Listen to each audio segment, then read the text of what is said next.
Secret friends, unite!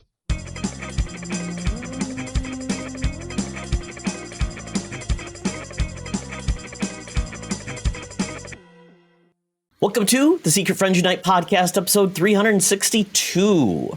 This is your guide to the geek side, and I am one of your hosts, Todd Oxtra from beautiful Sauvage, Minnesota, joined by Charlie Carden. Katie's trying to steal my purple rain. Stop it. When doves cry. We're having too much fun. What's going on, everybody? Also joined by Katie Quinn Persson. How are you? I'm good. I'm just over here antagonizing Charlie right off the bat. I haven't even had anything to drink tonight. I'm lying. This is vodka. Yes, Charlie and his trucker container. This is a hydro jug from the good folks at Beachbody. Hydro jug. Yes. Very, very good. Charlie, you're going to be the first man, I think, that goes into a water coma. I'm just calling it out now. So please be careful with that. Anything can kill you, by the way, folks. And by speaking of which, anything that can kill you, when you bring semi-automatic or automatic weapons to Asgard, bad things happen. That's bad news. And that happened in the Mighty Thor number 362. As you will be watching on the podcast in the video form, you'll see this cover. Essentially, you are getting kind of some pieces of what we saw in Thor Ragnarok in this comic and vice versa. So we've got basically an invasion at Asgard. You've got Thor using his goat patrol, which I think is awesome. I truly want the goat patrols to show up in Thor 362. December 1985, Walter Simonson, one of my favorite writers, artist combination in the world. And basically Scourge is going crazy. He's having a good time. And obviously we saw Karl Urban play Scourge in Ragnarok. He said he got the guns from Texas, which I loved. Well, those are his friends Dez and Troy. Because when you put them together, they destroy. Ooh, wow. What a clever turn of phrase.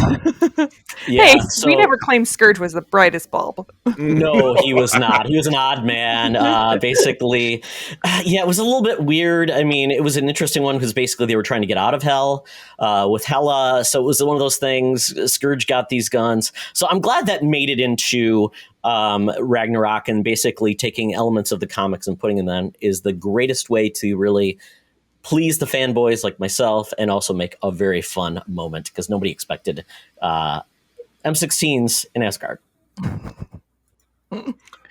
Pow, bang, bang, bang, shot my baby down. But one person, and this is great because we're getting a little double play off of this. We're not only going to, we're going to hop in that Uber. We're going to get down to the corner of Hollywood and invite him to talk to our senior news correspondent, Madam Webb. But she's almost going to steal the show. I can't wait. Todd, let's go. Now it's time for Madam Webb's rumors and news. Take it away, boys. Thank you, Madam Webb. Oh, my goodness. Yes, it is a banner day for Secret Friends Unite. Not only does Madam Webb grace us with her appearance as well, but also that's our first news story. Apparently, her blackmail officially paid off. Nice. She has got something against the execs at Sony Studios, and she is getting her own movie. Very Todd, your endorsement of the Sci-Fi Wire website has now run into its first road bump because when I bring the story up, it's blocked out. It says I have to create a profile to read it. But the good news is that I can freestyle the details because I know them. So this is being portrayed by... Okay, back to you. I don't have the story in front of me. Yes. The link came up fine for me, but oh well. Basically, Sony Pictures is looking to build out the cinematic universe with all the Spider-Man characters. We could call it, I don't even remember what it's called anymore. I'm not going to bring up that horrible acronym. Don't do it, Charlie. Sony Cinematic Universe of Spider, but no, okay, it's not. The Sakasu Men. There you go. It will be called Spumco. Oh well. Dakota Johnson is going to. There we go. 50 Shades of Webb. I like how Todd's just looking like, are you done? Now I'm done. Can I get a word in? You're one to talk. But go ahead. People can only hear one people at a time, so we'll start there. Dakota Johnson will reportedly star as Sony's big screen incarnation of the character. She's been around with Marvel Comics for decades, but I think most people still know her best from the Spider-Man animated series in the 90s. Yes. Huge presence of that. That's what most people know her from. So there you go. Her real name is Cassandra Webb, and essentially she was created by Denny O'Neil and John Romita Jr. So there we go. With this, the fact that Madam Webb has almost always been portrayed as an older woman is now going to be portrayed by a younger woman, which is interesting. Unless Dakota Johnson it's the origin story and it's a 50-year tale to become an old woman. I don't know. So based on this, we had heard rumors. What do you think? And is Madam Webb the right character rather than, Dakota Johnson? I don't know if Madam Webb blessed this casting or not, but we don't know. And again, this is, like you said, it's from the Denny. Was it Denny O'Neil? Denny O'Neil and John Jr. from the early '80s, which she was an old lady. She was, basically Aunt May's bridge partner is basically the vibe I got. So to cast her as the, sexy star of the 50 Shades of Grey franchise doesn't click with me. But again, the character has different incarnations. The Spider-Woman from Secret Wars, also from the 1980s, who went on to be an Avenger. Eventually, is now called Madam Web because she had some of these kind of psychic abilities and changed character around. So I just, for the traditional aspect of the character, I don't know. I don't know that this really fits the bill. But then again, how do you look to cast a geriatric actress as the lead in the film that's the first film in the series? I don't know. Geriatric actor, I should say. Tom Cruise still keeps getting parts, so what do I know? So, Katie, at this point, based on the ramblings of myself and Charlie and this article, what's your take? I really do hope that it's an origin story and that this isn't just like the new Madam Web, because if I remember correctly, she was in the animated Spider-Man TV show that was from like the late 90s. And that was really like my first and only introduction with her. And I thought she was a really cool character. So I was really excited when I heard that Madam Web might be coming. And then when I saw how they're casting her, I was like, that feels like just kind of blatant misogyny at that point, because you're like, oh, well, we can't have like an older actor playing this character, so we need to get someone like hot and new for it, because they've, like you said, they cast Tom Cruise for stuff all the time. Plenty of older male actors who play this kind of stuff, so I'm hoping that they just don't age her down and that it's actually like an origin story, and then we will get to her like current incarnation that we know of. Fair.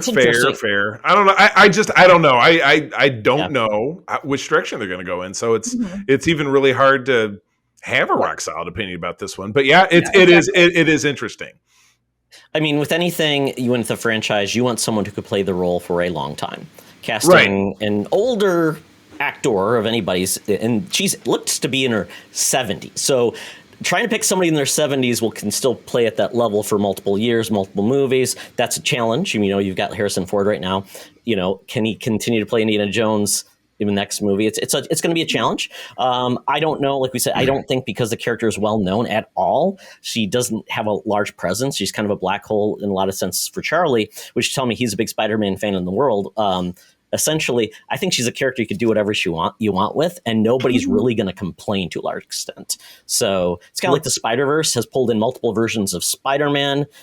This could be pulling in a version of Madam Web we've never seen before. So it could do many things. Very true. And it's funny you should say, an actor who can hold a franchise. When the Jack Reacher films came out a number of years back, and again, one of the things that I saw this week was the Jack Reacher that had Alan Richardson, and that the guy he was in Titans, he was Aquaman. Yeah, he was Aquaman back in Smallville.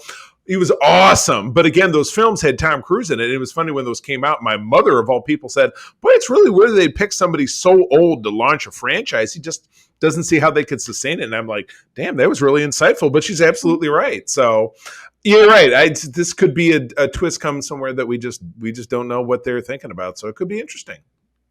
I mean, they cast Queen Latifah to be the Equalizer. I mean, you can do anything these days. So we'll see what happens. And this is so many years ago. We were supposed to get a Silver Sable, Black Cat film. So they keep changing the game. So with Sony, you never know what will happen. At this point, though, we have something else happening, which makes me very excited. And I don't know if either of you two will care, but that is the fact that one of my favorite authors in the world, Raymond Feast, who is actually I interviewed for this podcast many, many years ago. A fantastic writer, very prolific. Was a lawyer, and then decided to get into fiction. He is a peer to George R.R. Martin, and he actually established a fantasy series called The Rift War long before George R.R. Martin. And I think it's one of the best fantasy series of all time. I love it. It's fantastic. Great characters. Did lots of different things with different storylines. It still exists. I think there's 30 books in the series. It's fantastic. They said it's one of the last great fantasy series that has not been seen or adapted to any other medium except for comics. So now it's getting picked up. And it's funny because he's very open talking with his fans on Facebook and other things like that. And everyone always asks him, when the series going to be? When is the series going to be on something? And essentially, I could tell he wasn't allowed to say anything because he didn't want anything to get ruined. He didn't want anybody to influence the casting or things like that, which he says you can't do. You can't give me any ideas because I could put those in my story and you could sue me, or the casting people could be sued. So but we're getting this now. This is going to be really cool. There's a new production company called Six Studios, and they are going to look to adapt the Rift War universe. The series has sold 20 million copies globally, debuted in 1982. I actually started the series because they had a video game that came out on PC when I was in college. I'd never heard of the series. An actual video game got me to read a book, which is kind of crazy, and I loved it to pieces. A book? Yeah, What? yeah, and it's got a What pretty are those good. things? Yeah, I know. Who knows? They must have back in the old days. Yeah, but I mean, it's a pretty standard fantasy trope of a world, but they get invaded by essentially aliens from another dimension, which is kind of a different take. These rifts appear, and that's where they come in and invade the planet, and it's really cool. And there's some key characters that just continue throughout. It's very fun, very cool. But the people that behind this, I mean, they've got some pretty good. I guess you'd call it credits from their past. They're from the Obi-Wan Kenobi series, Fear the Walking Dead, Unbreakable, Kimmy Schmidt, which is interesting because it's a little comedic, Soul, Rogue One, Solo, Grandmaster, a few other things as well. Now, if this actually happens, I will be very happy. It'll make me excited. I don't know if it will.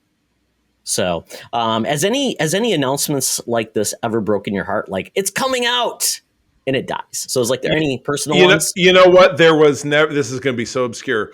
In the late '90s, Cuba Gooding Jr. as Otis Redding was rumored never happened. Huge fan of the R&B music, huge fan of soul music. Would have loved to have seen that. Nothing. It's the only one that I can think of that was a huge disappointment to me personally. I'm sure there's probably one that has happened that I've been disappointed about, but I don't remember it. The disappointment that didn't linger. I remember many, many stories in Wizard magazine when there was no internet, and right. They would talk about this rumblings in Hollywood that this is going to happen, and they would always, talk about who they would cast it, and it was solely based on who looked like who versus actual talent and capabilities. Right. So there was always wrestlers involved because they were the biggest people at the time. Right, exactly. Oh, it's the ultimate dynamo. So, Todd, I've certainly, because we share the Secret Friends Unite email box, I've seen the exchanges between you and your little group of friends about this. So I admire the passion. Still don't know anything about it. Still not my jam. But you know what? You love this, I can tell, and that's meaningful to me. So good for you. Yeah, Fingers I'm excited crossed. that you're excited. Yes, precisely. Thank you. I appreciate that. Yeah. And you know what? There's something for everybody. Always new. Like we got the Wheel of Time series. I'd never read. It's out now, which is pretty cool. And there's just more and more coming every day, which is fantastic that we're getting more fantasy. And that's the big part. Fantasy has been so hard to pull off in a good, meaningful way. Sci-fi is a little easier to do because it's like, oh, we're in space, but dragons and magic, even though sometimes science fiction feels like dragons and magic or aliens and magic. So it's just one of those things that it's hard to get right, but we have more and more versions of things that are being done well. But something else that's being done in different fashions, some things are old, that's new again, is that the new Fantastic Four is coming back. Early. Woo!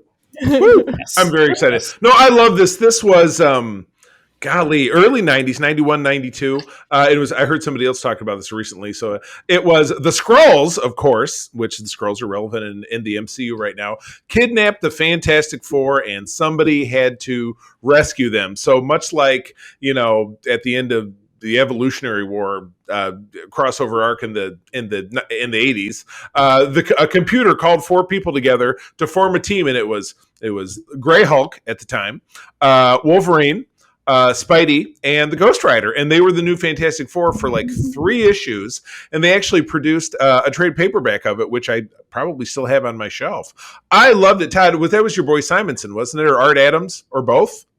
It was at the time Art Adams, yes. There you go. Fantastic Four 347. Yes, yeah. So yeah, it was like a 3-issue arc, and yeah, sorry, I was wrong. Peter David was the writer. Alan Robinson was the artist, but I think Simon or Adams. Yeah, there you go. The covers. That's what I lock onto because I could see an image. The 4 of them jumping. So that's sweet. So yeah, I assume this is a little 5-parter kind of mini series. It's going to be it just announced is going to come out. It's a mini series in May. Yeah. Mm-hmm. I dig it. So and again, great art. Oh yeah, God, great art. That's evocative because at the time you had The Thing was leading the team, or this was kind of close to the end of that era. But you had Sharon Ventura, who was Ms. Marvel at the time, that turned it. She was a she thing because she and Ben Grimm were in a rocket and flew through the same cosmic rays. And when they came back, he was a spiky thing, and she, who was just a normal human woman with superhuman strength, had turned into a she thing, and then they had a romance. Don't know how that worked, but thank God they didn't show it. Thank you, Comics Code. Apparently the anatomy is all compatible in the MCU. Yes, I guess so. So I'm interested, and again, Todd and I are both not really monthly comic book readers. We do have, of course, the Marvel Unlimited, but my problem is I tend to forget about stuff like this, so I might actually have to purchase it in order to read it, or I'll never know it existed until I get that email that says your subscription has arrived. So we'll see. But anyway, I remember really digging this back in the day, and the Fantastic Four of the monthly comics that I did read quasi recently, FF was probably my favorite. It was the one I followed most closely. So next to Spider-Man, of course. So this looks great. Yes, and then we've got another announcement of a new comic, which is very different. It's the fact that the MCU is actually invading Marvel Comics proper, and we are getting a Captain Carter miniseries with Jamie McKelvey. He's going to be behind this as the writer, and Marika Cresta going to be the artist. This is a pretty cool. It's from the What If series, obviously we've got with Disney Plus, and this is going to be interesting because this character has never appeared in Marvel Comics before. So very, very cool. So, Katie, what's your thoughts? I like how you're just like, we know Katie likes Carter. Let's give it to the woman. Give it to the woman. There we go. Take it away.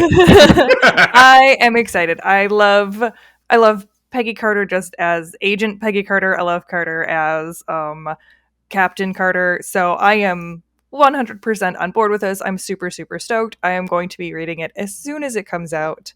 And yes, just all things excited. Please give me more Captain Carter as much as I can. Lay that money down. So good. So of the three of us, you can be the one who actually, pays for it and makes the machine go. Oh, well, I mean, I'm going to read it on Marvel Unlimited, but I'll definitely get a subscription to read it. But I love that one of the covers has her with Black Widow, and I loved their dynamic in in the series in the What If episode. So I'm glad that they're bringing that friendship and kind of duality back. So I'm very excited. And you can be excited that I'm excited. Absolutely. Yeah, no, this is a good jam. I will definitely check this out.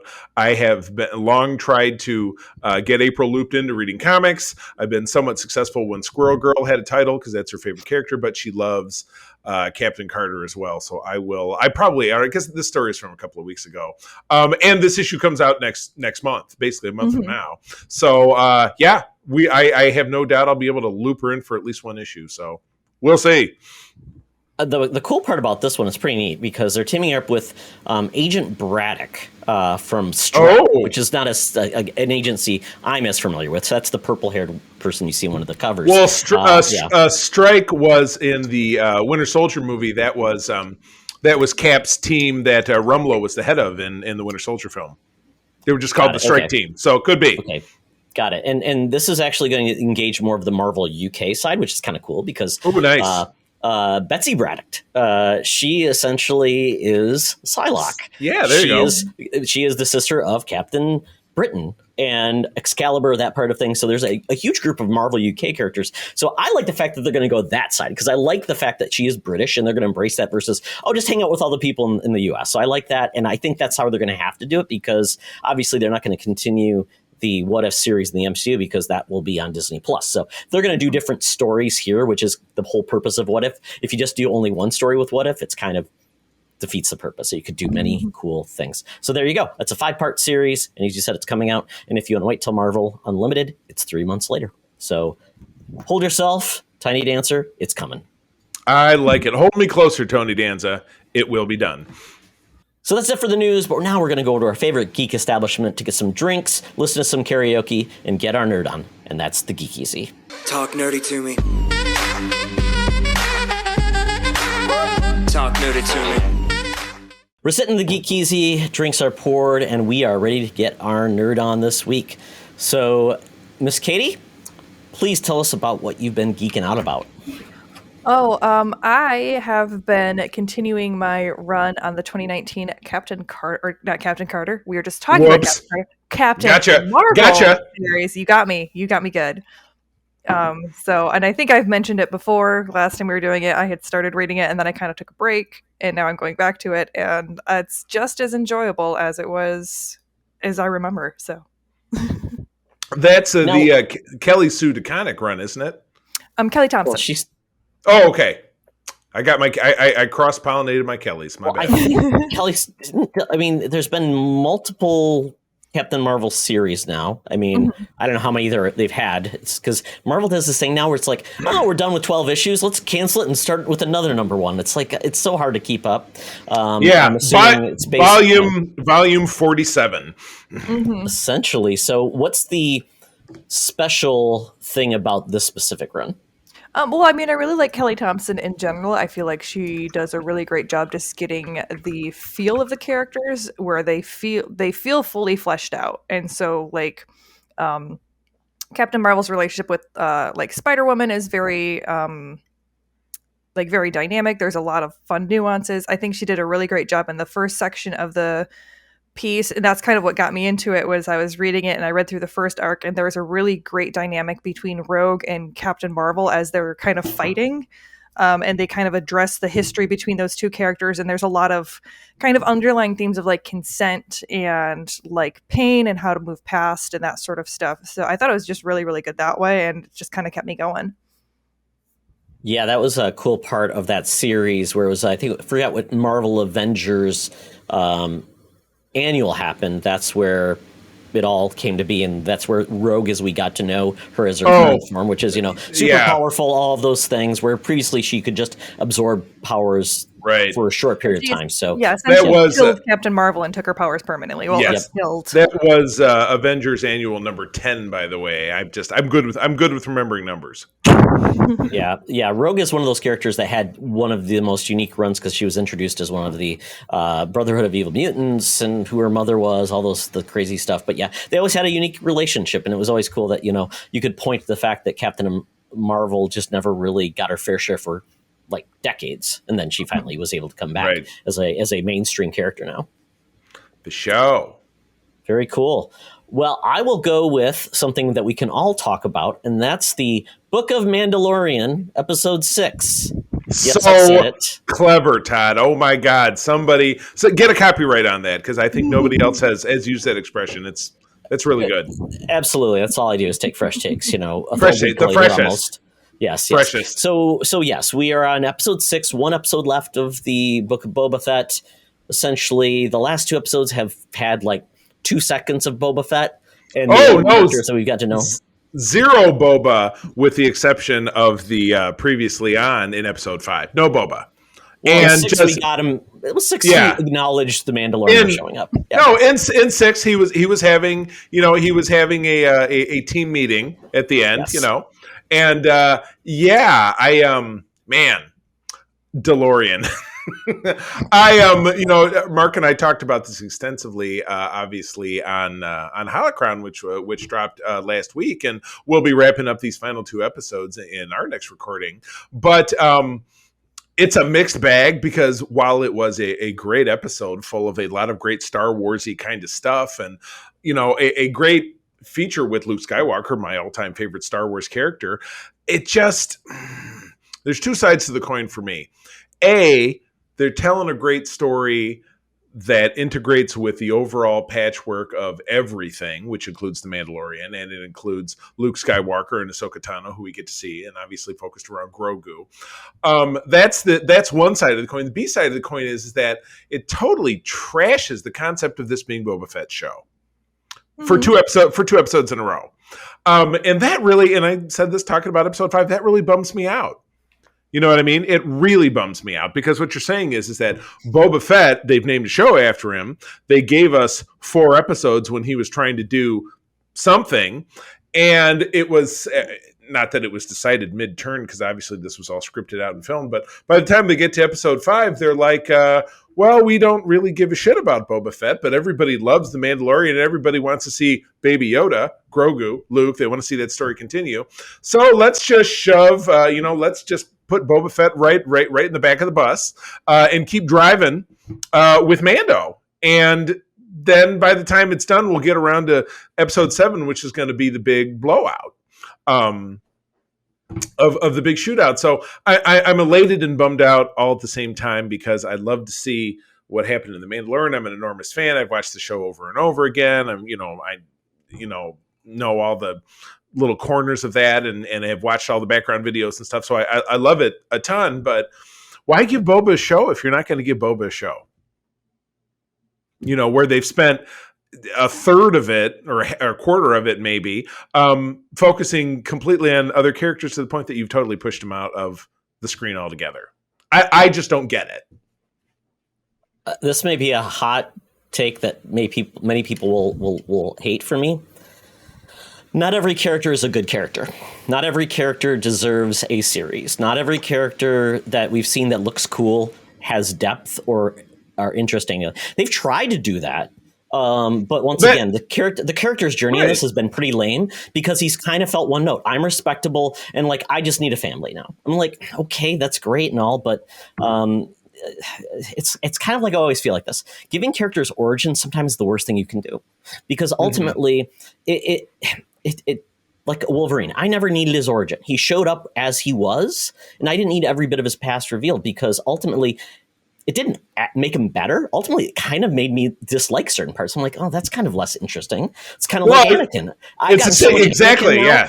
I like Darth Vader when we didn't have to know everything. Now we've got to know his backstory and how many horrible things he did on the way to even knowing who he was. I mean, he's a child murderer. He's killed many, many people. And like, so a lot of times it's like, and Star Wars is obsessed with filling in all the gaps, and everybody has a story and they have to tell it. And that's why, and we'll continue to get characters from the Clone Wars and Rebels show up, and we'll continue to say, well, we don't have any stories to tell in the future, so let's not do with that, because Filoni apparently is obsessed with bringing all of his characters, no matter how old they are, or how ridiculous that it is that they are showing in, to coming in. We're going to get Omega because people's got to have it. And I'm like, great. But ultimately, if you're not watching The Bad Batch, which I would say a small percent of people are watching The Bad Batch.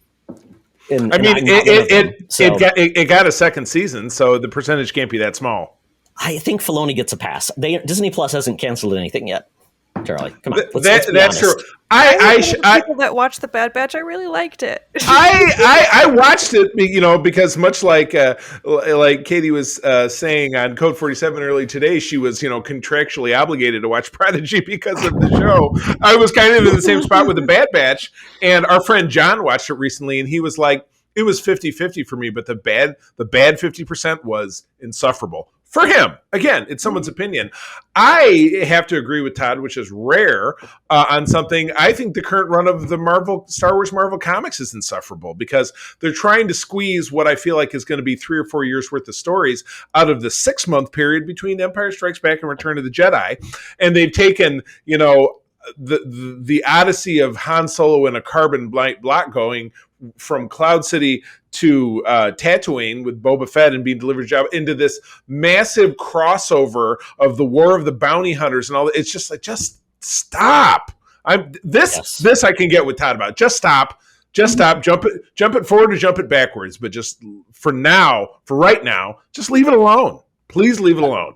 Well, I really do. Oh, go ahead, Katie. I was gonna say, I just feel like we've talked about this before of when we were watching the first couple episodes, and it just felt like they weren't developing the character to begin with. Like you were saying, Todd, like he came out of the Sarlacc pit, he was already reformed and just wanting to settle down, get his family, have his little piece of Mos Eisley, and just go on from there. And there was nothing. Like he had already had his redemption arc without us actually seeing his redemption arc. So I didn't understand why they were doing the story. And so when they actually ended up filming 2 episodes with Mando, that just shows me that they didn't know what to do with him in the first place. That's where I throw my hands up because, again, it's such a double-edged sword. I love episodes 5 and 6. Mm-hmm. I love seeing Mando do his thing. But it's like, what the hell is this happening for? Mando's going to get a season 3. That should have been episodes 1 and 2 of season 3. And we're probably going to get Master Chief now that we saw that there's a Halo rank. So right, exactly. Yeah, you can't believe he didn't. He didn't bump shoulders with him. And let me tell you, that is one of the coolest parts I've seen in Star Wars in a long time. That right. didn't look like generic. Like we aren't creative anymore. We're just going to go back to Tatooine something like that we've never seen in Star Wars. And I'm like, give us more things we haven't seen before that blow our minds. So this is science fiction. This is not science sitting in Montana. It looks like Montana again. I mean, like where they went with the Jedi planet where we were at in this episode, it was kind of generic forest place. Well, yeah, I mean, they filmed it in the Redwoods or something, like they did Endor back in '82. I'm saying that's fine. I'm just saying use your imagination. Show some things that show us this is different worlds. We got some robots that were robots, but I'm just saying, come on, Star Wars, show us you are doing something unique, because I feel like with Star Wars, it's the least creative science fiction we ultimately get out of so many more ideas that are just like blowing people's minds. So it's like, I just like them to try a little harder. And I feel like, and I do, I mean, I'm not going to trash the whole episode because I did enjoy seeing those characters again. But once again, the whole point, this is the Book of Boba Fett. Mm-hmm. And apparently they decided that this story arc was not that interesting, that we couldn't maintain people's interest. Most people were just not that excited about the main plot. Kind of got tired of all the flashbacks and the things when you're half flashback, half main story, which people aren't loving that much. Mm-hmm. It's kind of weird that they did this. And then we've got one episode, once again, that these series keep doing this. We've got one episode to wrap up everything. Right, exactly. And it's only going to be 45 minutes, and it's going to feel rushed and underdeveloped. And then it's like, what's next for Boba Fett? Is he going to get killed? I don't know. But it's a little lukewarm for me. Haha. Because again. Ooh. Oh, yes, absolutely. But, he did, I will give them credit, whatever it is that they did differently featuring, D.H. Mark Hamill looked a lot more plausible to me than what we saw at the end of Mando Season 2. Oh, well, that would be it. Yeah, I feel like the reason why they brought Luke in was just to kind of make amends for the fact that he looked so bad at the beginning of or at the end of Mando. Right. And because then I felt like the entire scene again was just kind of filler, like these 2 episodes were filler, where he was there, he was training Grogu, which was interesting, but it like you were saying, Todd, it just feels like Star Wars has to show you and tell you everything. So there's never any mystery. So instead of having it where you see like these little silhouettes of like Grogu and Luke from a distance, and you can see that they're working, you can see that, and then Ahsoka and Mando have this great conversation about how like you probably shouldn't see him, like he needs to be able to move on. and they're over there doing their thing. This is a separate thing now. And then he leaves. It's like, no, we're going to have you go through this entire thing and show you this entire weird thing of having like a little puppet trying to walk next to Luke, which is awkward because you've got CG Luke, puppet Yoda, and it's felt, yeah, it was so, it felt so forced. Like it was just so much fan service, and I couldn't get into it because of that. That is a lot of Star Wars these days. A lot of things are forced. People need to see every detail. No pun intended. Yeah, I mean, it's going to be interesting because I thought Grogu's tale was over, and we would see him in the long in the future, maybe with someone else, or he would show up again. Right. Yeah. I hope he just doesn't go back, because I think that story was told in a good way, and we had that cliffhanger of this one. Which path will you choose? And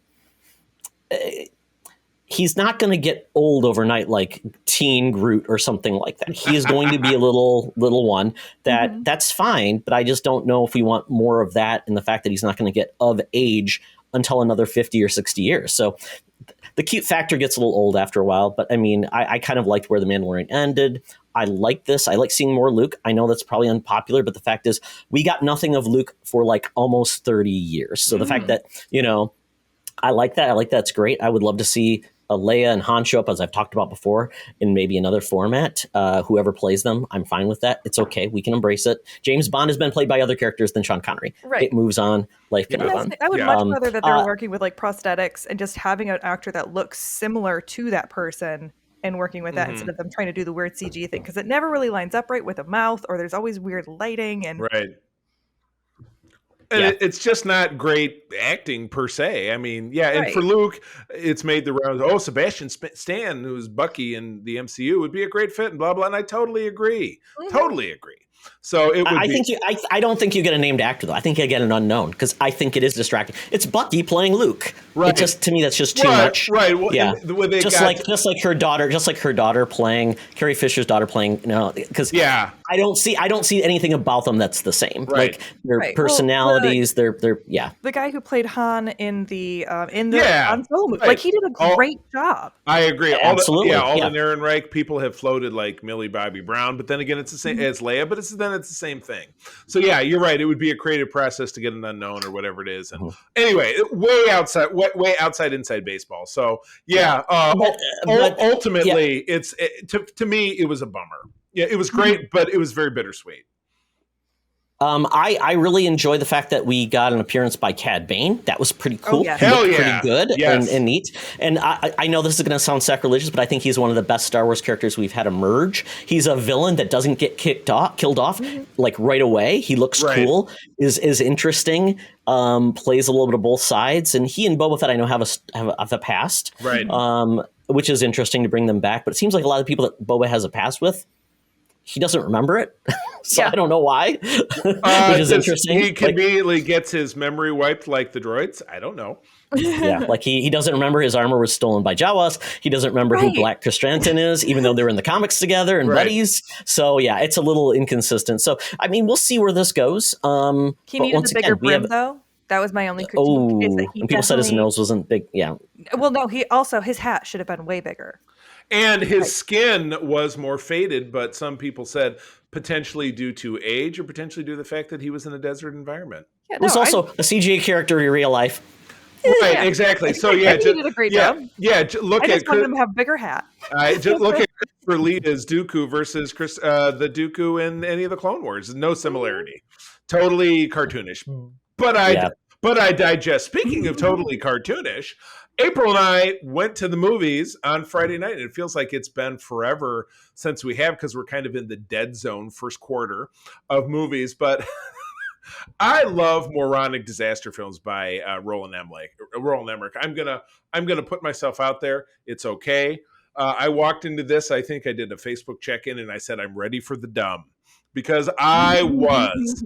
So plot of this film is that dozen or so years ago, Patrick Wilson, a character played by Patrick Wilson, and some random dude, and Halle Berry, were on a NASA mission fixing a satellite, and some weird thing zipped by them that tore their ship to shreds, and they barely got home alive, and the random guy died.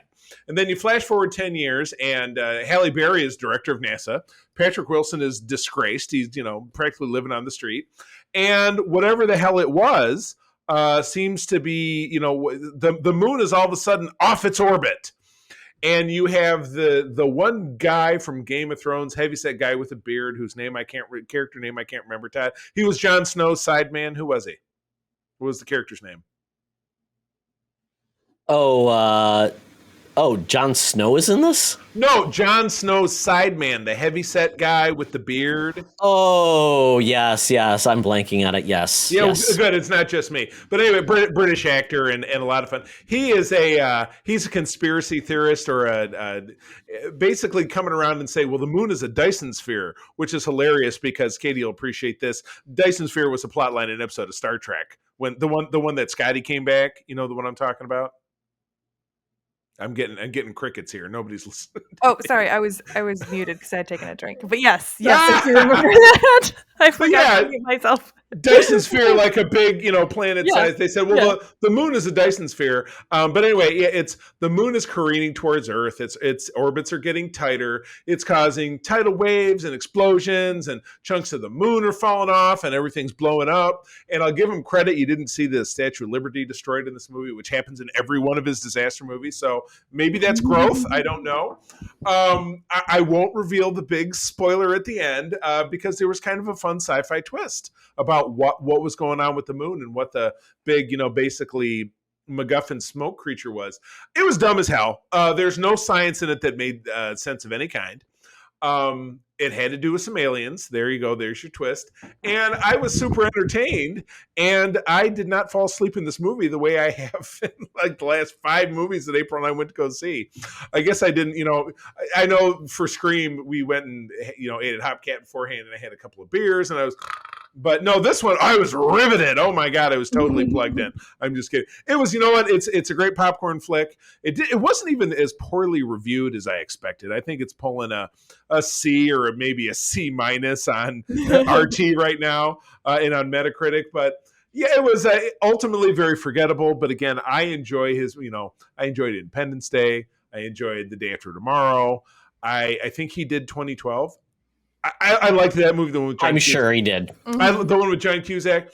Absolute, popcorn fluff. And I turned to April. This is embarrassing. I said, and of course I'm saying it on the podcast, so it's not like I'm protecting myself. I said, I swear to God, when I was seeing these promos, I thought it was Game of Thrones guy, Patrick Wilson, and Selena Gomez for some reason. Selena Gomez and Halle Berry have zero similarities. I have no idea why I mixed the two of them up.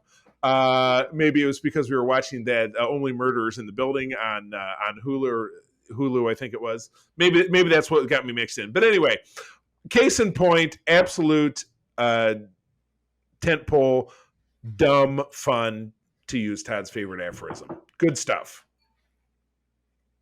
I think the title explains this movie. Yeah. Moonfall. Yes. There you go. That is I'm what going you to need just to know. leave you with the same thing that I told Todd. I'm excited you're excited. I have no desire to see this movie. I'm excited you're excited. What an absolutely generic thing to say. I appreciate it. Yeah, I honestly would have been more riveted if you saw Jackass, because that movie will make me laugh. So, and that was intentionally. It was funny. You're right. That was the other big release this week, and I posted. Yeah. I posted on in our socials just recently. I said, anytime I see the trailer for one of those, I'm fully satisfied that I don't need to watch 2 hours of this, because I've watched 2 minutes and 34 seconds of it, and I am good.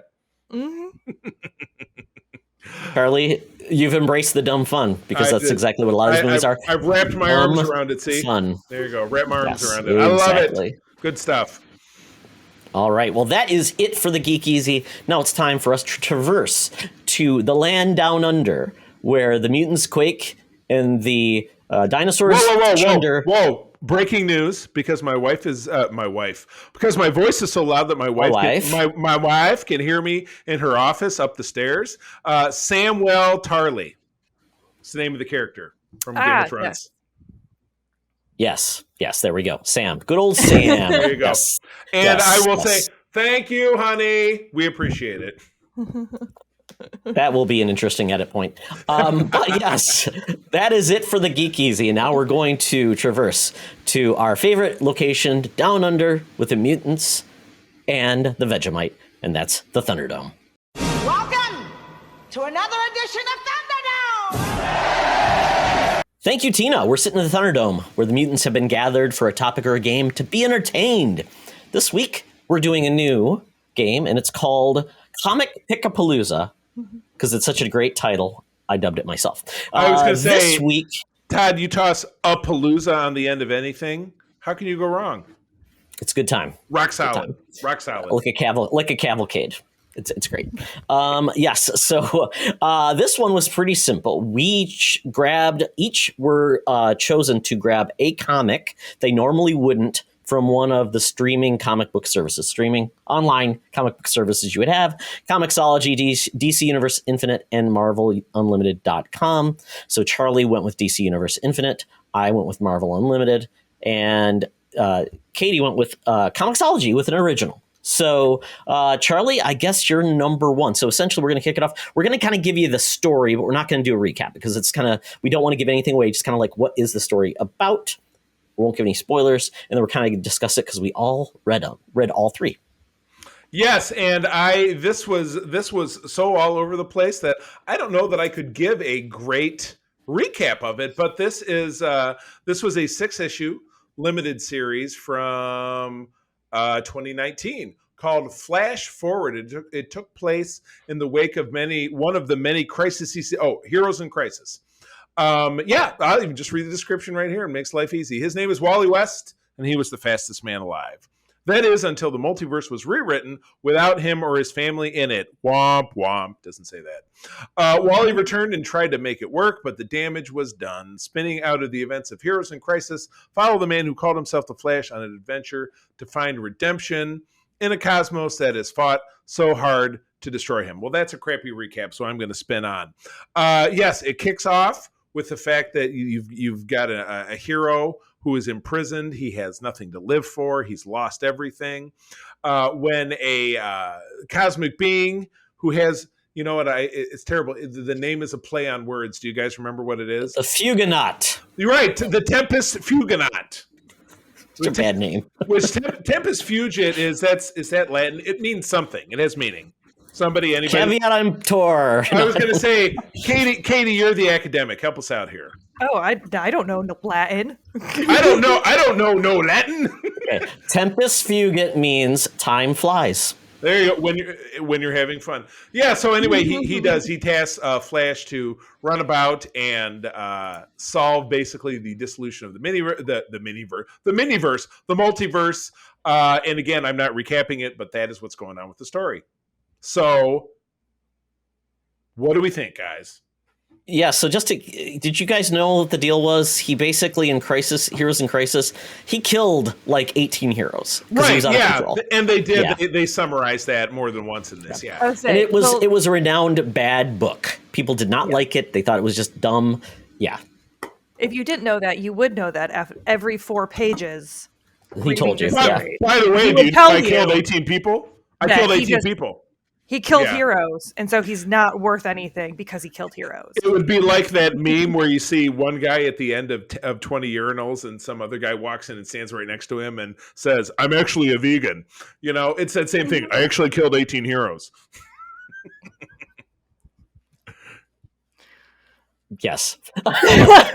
So anyway, Todd, you are you kind of assigned me picking something from DCUI, as it were. And I had I have very passing familiarity with the Flash.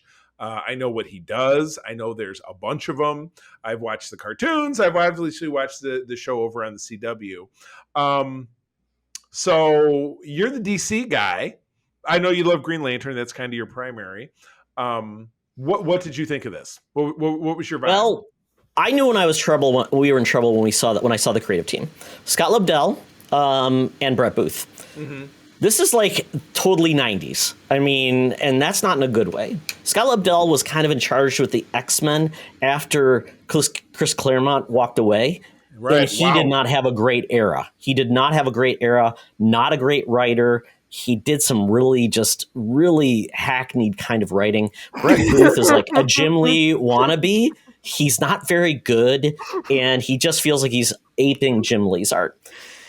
And this book did not do anything to make me think that they have changed a bit. This book was thick with just bad writing and bad takes, and they came up with that character's name, the Fugonaut, which was bad, and just the narration and everything. And we're going off this planet one episode or this Earth, and it was not good. So you picked a bad Flash run. And not enough going on at the same time. Yes. I honestly, just no clue. I had no clue of any of it. I paused halfway through one of the books and literally asked out loud, is this supposed to be a comedy? Like, is this supposed to be funny? Because what was it? No. The Oval Office of Solitude, I think is what Mr. President Superman calls it at one President point. Superman. Yeah, President Superman. You know, because Wally West calls him Mr. President Superman, and then he goes, President Superman is fine. Or please call me President Superman. And I was like, is this supposed to be a satire on the 90s comics where everything was really overdone? Oh yeah, this felt like this felt like bad Image, bad Marvel, bad DC really, of the time. I just thought it was missing. I'm like, this feels bad. This feels really, really was bad. bad. Yes. There's a great run by Flash by Scott Snyder did him. A few other writers did fantastic runs in the 2000s where it really developed the Rogues gallery of characters, the Rogues, which were fantastic. And the Flash is one of the better comics characters within DC. Mark Waid wrote him for years and really reestablished character in a great way. Well, I'm going to put the onus of this back on the DCI that they're not really saying that they're not really pushing forward kind of a curated aspect. Because if this is a poorly reviewed, poorly thought of run, why did I find it so easily? Why didn't they say? Why didn't I it's a miniseries? Why didn't it's I type? Recent, Yeah, and it's a miniseries. I mean, Marvel is the same way. It's recency, and that's about it. Versus like the top. I mean, this would not be in the top critically, curated titles. That's what I'm talking about. At least over at Marvel Unlimited, they have curated stories and recommended popular runs and recommended this and that. And I didn't really. I guess I don't find the DC Infinite app to be as user friendly or to be as guided. It's not good. Yeah, I had to download all of the comics before they would load for me. Yeah, it's really? it's bad. I didn't have that issue. Yeah, it's bad. It doesn't really stream the way that Marvel Unlimited does. I had the exact opposite. Marvel Unlimited, I had to restart the app several times. Nothing would load. I had to download. So I think it's user. It depends on who's using it, really, because I could. The DC universe was very snappy and came up. Marvel universe didn't. comiXology worked really good for me, right? So that worked the best. You remember, I was having issues getting into the DC Infinite app on one of my iPads, but it worked on my personal iPad, but it worked on my work iPad, and then I went back later and it worked on my personal. So it's just it was a weird overall experience, and I guess perhaps my familiarity with Marvel Unlimited kind of colors that. I'm not sure. Well, but Charlie, you've had it for 5 years and you've only used this app a handful of times. So yeah, you'll get used to that. I understand, but more to the point, I obviously picked a stinker without having any kind of curated view. So, and long story short, I blame the system. There we go. Blame the system. Yeah, I would not recommend this to anyone if they want to check out The Flash. It was a mini-series too. So that was kind of a right. Buyer beware on a lot of those because mini-series typically go too long, too short. And the way this wrapped up at the last issue was like, yeah. And again, as I so dub it, Flash, a man in his chair. Thank you very much. Spoiled it. Yeah. If anybody knows anything about the Mobius chair, that would be totally confusing and what it means and Metreon and all those things. It's just like that's just too much to give an and I got lucky because you and I did a Justice League run 4 or 5 years ago, Todd, that taught me what the Mobius chair was because Batman sat in it and it was like a big whatever and it was very memorable. And then this was like, okay, you're right. To the layman, and again, all the crossing over the different Earths and the Earth full of vampires and blah blah blah. It was not very accessible. So yeah, kind of a bummer. Blame the system. End of story. Any last words, Katie? I was going to say, just on like the Mobius chair, I have jumped into many Marvel comics because I don't know these characters usually outside of like the animated adventure. So like I know Wally West from like Justice League and that sort of thing, and I love him. I think he's great. He's absolutely adorable. But I feel like Marvel does a better job just randomly introducing characters and being like, this is why you should care about them. Boom, done. We gave you all you need to know. But there's something that's like really long in the tooth, but also really superficial with the way that DC introduces stuff to readers, because like they introduced Wally West every single issue. At the beginning of the issue, you'd get the hi, I'm Wally West. I'm, the fastest man in the multiverse. I've been tasked with this thing. But then there was never really like these really random things would be like really long in the tooth. And so I was just like, cool, he's got a chair. I guess this chair is like the key of knowledge, and now he's sitting in it. Yeah. Why do I care? And I guess that's This, like I said, this was just a bad comic. This is just like, and these happen all the time. There's everybody is open to a bad story, and I think this is where this is setting up. To be honest, setting up a new status quo for Wally West because he has to be redeemed. And the only way you could do it is basically make him someone that's detached from humanity, and that's where they have him as in the Mobius chair, kind of the. As you said, he kind of it's a new identity, but handled poorly by far. And like I said, comics. If you like a creator, I would say always go with the creator. If you don't like a creator, they're not going to be better because of the property. Right. I just think that's the way it works. It's gonna be same shit, different day, so to speak. Absolutely, yeah. So I'll go with mine next. So this is Daredevil, the most current run. Chip Zdarsky, Marco Cicchetto. Like Geppetto. Right. He's a real boy. Yeah, so this was issues 28 to 34, and I don't know if this artist was on all of the issues or not. Can't remember. I actually read to 35 just because the issue was there, and I wanted to continue reading the storyline. This is essentially a unique take on Daredevil where Elektra is taking over the mantle of Daredevil in Hell's Kitchen, and Matt Murdock has surrendered himself to be in prison to essentially atone for his sins, as he did. He says he broke the law, so he has to pay for his sins. And that is basically where Elektra is now raising a kid that apparently was abandoned, and she's trying to mentor this child. We've got a storyline with the Kingpin, who is now the mayor, who is basically bending the laws. Then you've got this woman that has taken over as the Kingpin of crime. Right. But then this is where it gets weird. Then you got Kingpin's illegitimate child who's behind the scenes trying to influence the new Kingpin of crime. You've got Matt Murdock has a brother named Mike who's impersonating Matt Murdock. Yeah, there was a lot of weird shit going on. Yeah. I and then you got Typhoid Mary showing up, who we just refer to as Mary, but it's truly Typhoid Mary. And then, there's a lot of things. This is like part of it is like Oz with him in jail, right? And Daredevil, and at that point, that's kind of where it goes, and that's where the 35th issue, I would say, I feel like finally wrapped up the story. So 34 didn't really finish it. 35 probably did. So if you wanted to read the whole story, go with that. So we'll go with you, Charlie. What did you think of the book? I think we could have benefited from you not putting us through like 8 issues of this instead of 5. Because I say that somewhat tongue in cheek because it was, I think it was 2 parts plus 5 parts, wasn't it? Or 3 parts plus 5 parts? No, it was one storyline. It was parts. It was like a part 1 through 5. And then it was a part 1 and 2 that preceded it. Just go back and check. Where Katie and I kind of kept ourselves stuck to one arc, which mine was terrible and hers was amazing, which we'll talk about in a minute. I had the benefit of at least knowing obviously what's going on with the Kingpin, because that's very reflective on what happens in Spider-Man. And Spider-Man made several appearances in this, and actually some that were kind of significant, which I liked. I thought this was great, and again, it really feels like it drew inspiration from the Netflix MCU. Kind of indestructible Daredevil, because he's getting stabbed and getting his ass kicked and whatever it is, and but he's wearing that mask the whole time, which when Matt Murdock, Charlie Cox, in that first season. Todd's smiling because he hated Daredevil so much. He hated the MCU stuff. I like the first season. Other seasons felt so derivative and just more of the same. Like, yeah, we can see where he's going, which is the same storyline over and over again. Yeah, right. So I liked that, and again, because I enjoyed that series, and I actually watched the whole thing.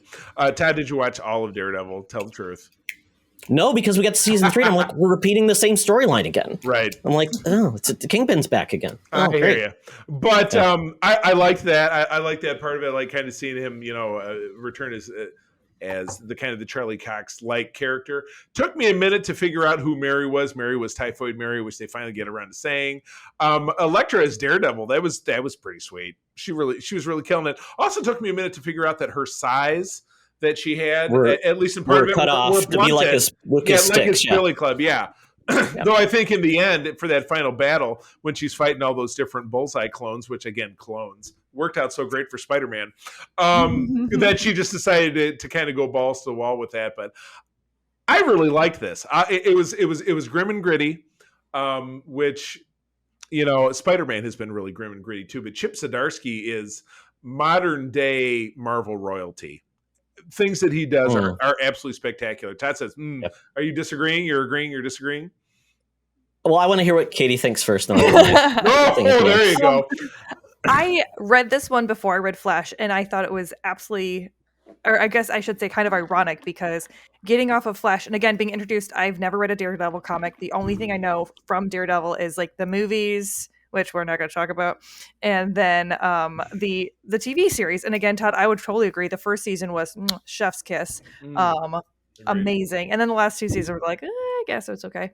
But you saw all of these characters that I did not know or knew very little about. A lot of crazy stuff was going on, and I had really no issue following it. And even to the point where like you have these side by sides of Daredevil's in jail, and it felt totally okay, totally natural. And I was like, yeah, he's working through some stuff. This is great. And then in Flash, you had him in jail, and it just felt so melodramatic the entire time. Because he's like, no, I have killed people. I must be here. I must atone. I must atone. And so I thought it was absolutely fantastic. I honestly really want to just keep reading it. I want there to be more stuff. I'm really excited for it to keep going. And I can't say enough good stuff about it. I thought it was a really great introduction to Daredevil, even though there was a bunch of random stuff that was going on that I had no idea about. But I was like, you know what? This is great. I'm sure it'll be explained later. I'll figure it out. Like, I didn't know Matt had a twin brother. No, I didn't know that either. And the whole Todd, I totally somehow missed that the guy that was trying to manipulate the new Lady Kingpin was Kingpin's son. I missed that. Yep. Half son. Yep. Or no, I guess that think doesn't full make sense. son, No, like just full illegitimate son, I think, or unknown son. I don't know that you can. I don't know that you can have a half son. You can have a half sibling. Half son. You can have a half son. Yeah, your wife's kid or your ex-wife's kid or something like that. Most people say step kid. If you don't, I don't think you want to say half son. I don't think you can give half. A new term, half kid. Yeah, I don't know. You can give half of your DNA to create a child, but I don't know. Yeah. I don't know. Genetics are weird. That's every child. Every child has half your DNA in your wife's. Illegitimate child is a quarter of your DNA. Yes. There you go. There you go. Yeah. So I'm going to disagree, and I thought this was a horrible plot. I mean, I understood what they were going. There were just so many dumb plot points. Bullseye clone, Matt Murdock trying to do Oz, where there's a drug that's making people and like half baked. It just did not. And Daredevil was one note in this. I just felt like I didn't care about Daredevil at all. He just was. It was just like you said, dramatic and just like Then we got Elektra kind of just being one note as well, kind of like I'm hard and I'm hard and I'm hard, and a little bit of moment about her what she's teaching her, and then she just goes back to being Elektra again. Oh, I'm not going to do it Matt's way. I'm going to do it my way and kill people. I'm like. I wanted more nuanced writing, and Zdarsky might be great, but I kind of felt like this felt like a soap opera, and everybody was acting a soap opera. Wow! That's why I wanted to read the end of it. Say like, where's this going? Like then Kingpin, marry. I guess I'll marry you. This is not a good comic either. I didn't feel this was good writing. The tacked on teenage kid was like, it was very hackneyed. And again, without any context, we don't know why she was there, what the hell was going on. Yeah. Well, and that was the weird part. We got the new kingpin of crime, her son that we talked about all the time. Oh, he just disappeared. Yeah, I do feel like they could have done more with that story, or just taken that story out, because that part felt very tertiary to the entire thing. Yeah. I mean, I think, I don't know, Zdarsky maybe tells different types of stories. I think a different writer would have handled this significantly different and gave it certain plot points more weight and handled the characterization of Daredevil different and Elektra different. But I didn't feel like any character had any character growth. I'm like, yep, Elektra's back at it. I don't know. I just read, I don't know. It just wasn't for me. Daredevil has so many good runs too, acclaimed runs that are so fantastic. One of my favorite ones is about the origin of Daredevil as a kid by Frank Miller. It's really good with John Romita Jr. So good. Like I said, this one just felt like some people were trying to cop better runs from Daredevil in the past. So, sorry. Copped. Well, we didn't, but to each their own. But moving on to what Katie picked. Damn. Rap to us. All right. Well, I'm just going to read this quick little thing. It says, a sci-fi mystery thrill ride into a strange dystopian future where a neurological internet connection is transforming reality. So this was done by Scott Snyder. I grabbed it just because I know the name Scott Snyder. I believe he wrote some of the Court of Owls, if I'm remembering correctly. Yes, he did. Oh, God. But that's the only thing that I really knew him from, and I enjoyed the Court of Owls. So I was like, I know he's a big name. I'll see what's going on. It's best Batman I ever read, for sure. Yeah, from the visuals, it looked very cyberpunk. So I'm a fan of cyberpunk, if you can't tell by my neon green and blue mohawk. Totally. But, Charlie, you might be really disappointed. I did not like this at all. No kidding. No kidding. Really? I did not. I feel like it was much more akin to Flash Forward, where it felt like there was just too much going on and it was all over the place. This didn't need to be a comic. He was monologuing the entire time. This felt like it was a noir with a cyberpunk overlay of color, which is ironic because that's what's going on in the story. Everybody's living through this veil of like, I see my AI or I see my artificial. What's the word I'm looking for?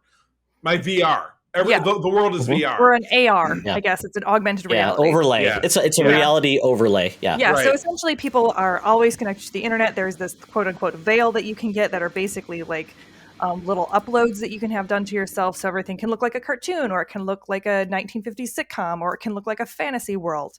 And he sees clearly, which is why it's called Clear. They immediately fridge his ex-wife so that he has motivation to dig deeper into this thing.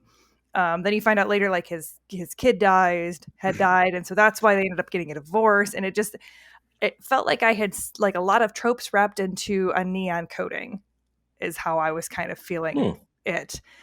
And again, it just felt like the writing was very, very forced in a lot of times, and I couldn't really care about the character. Like, it was all of this time, it was just like, kind of like how Flash was. I was like, did you know that I killed 18 people? It was, did you know I'm dark and broody? Guess what? I'm still dark and broody. I am so moody right now. You mean right next to the other guy at the urinal? Is that what you're saying? Yeah. Yes. Yeah.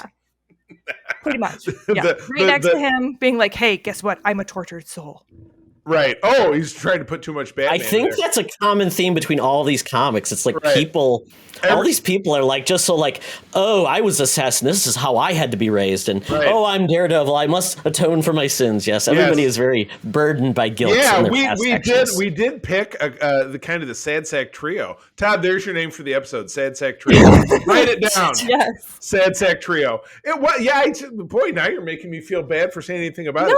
And I can definitely see how you could enjoy it, but I went into it.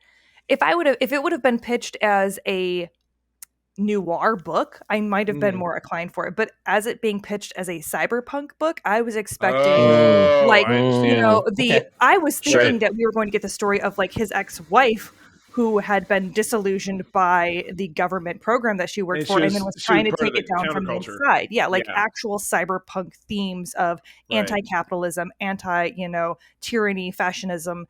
And we got basically a PI who was, I don't know, trying to figure out what happened with his kid, or there was just a lot of really random stuff that.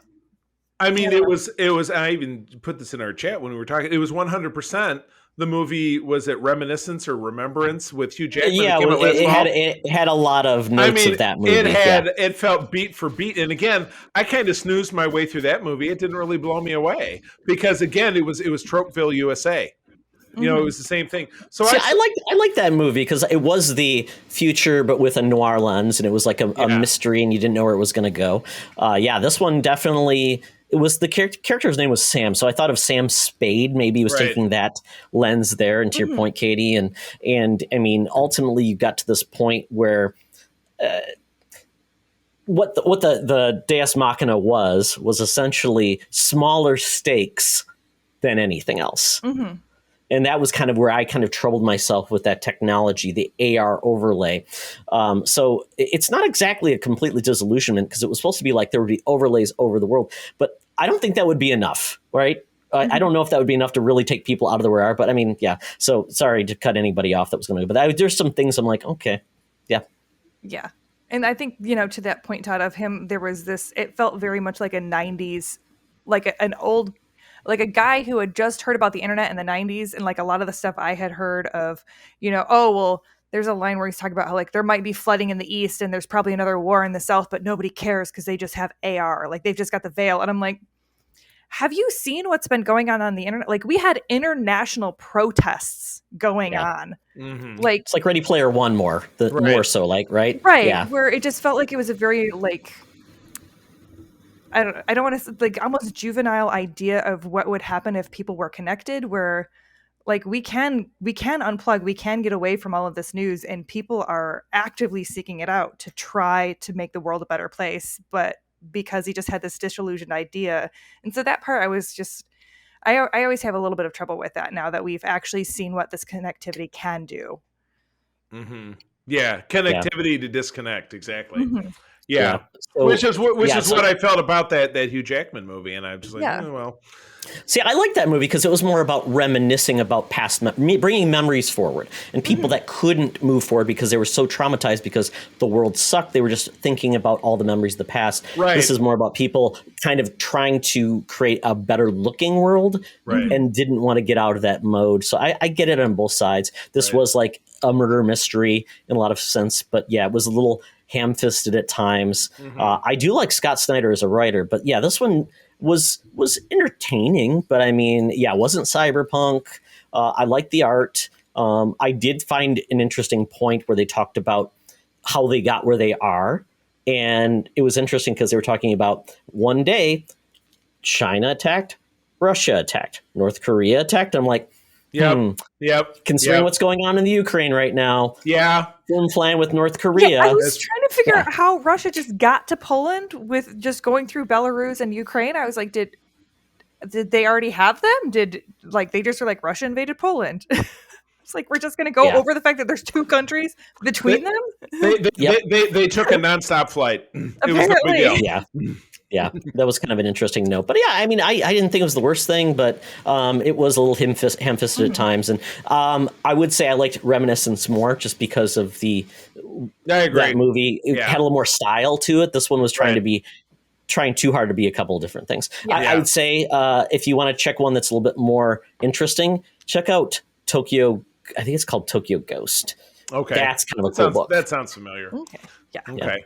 Gotcha. Well, this experiment was apparently a huge failure for all of us.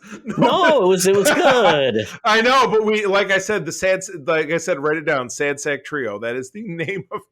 If that's not the name of this episode, I will file an official protest with. I think the next time we just need to pick issues or series that we know the other two people haven't read that we like. That's a good point.